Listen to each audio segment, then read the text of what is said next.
US has downplayed the idea that long-range strikes into Russia could be a game-changer in the Ukraine conflict, despite ongoing appeals from President Volodymyr Zelensky for enhanced air defense capabilities.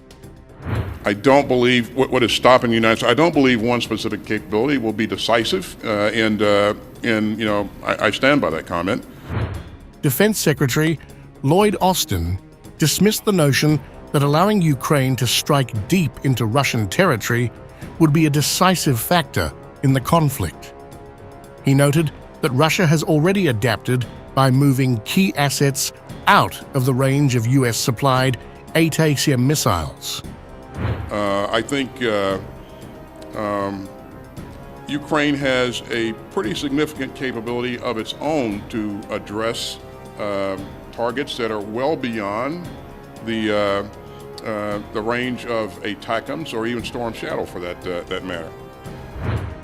Zelensky, who has repeatedly urged the West to lift restrictions on long-range weapons, continues to press for increased support as Ukraine battles Russian forces.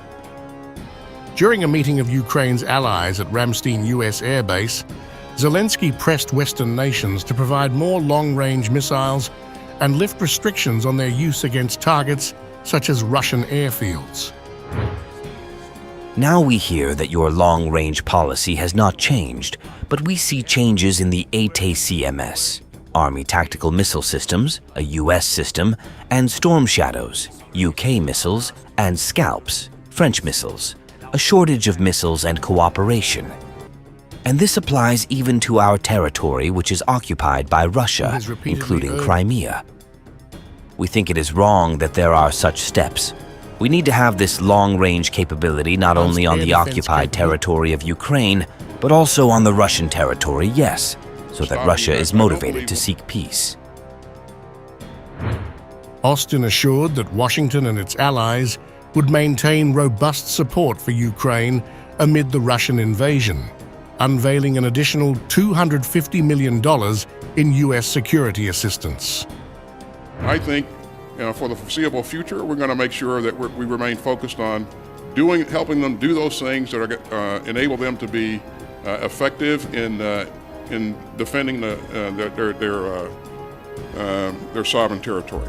So I'm pleased to announce that President Biden has authorized a new security assistance package for Ukraine worth $250 million. That will provide Ukraine with additional air defense, armored vehicles, anti-tank weapons, and munitions for rocket systems and artillery.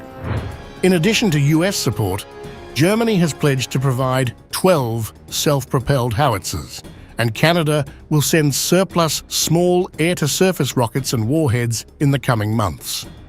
These contributions add to the international support for Ukraine as the conflict intensifies. Again, I think we will be delivering 12 Type 2000 self-propelled howitzers to Ukraine, 6 of them this year and a further 6 next year.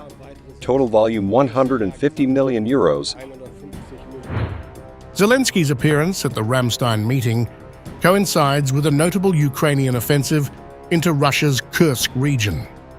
Ukrainian forces have reportedly gained control of over 1,300 square kilometers in Kursk, including 100 settlements.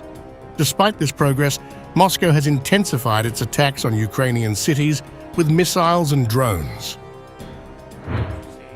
Today, we control an area of more than 1,300 square kilometers in the Kursk region, and this includes 100 settlements.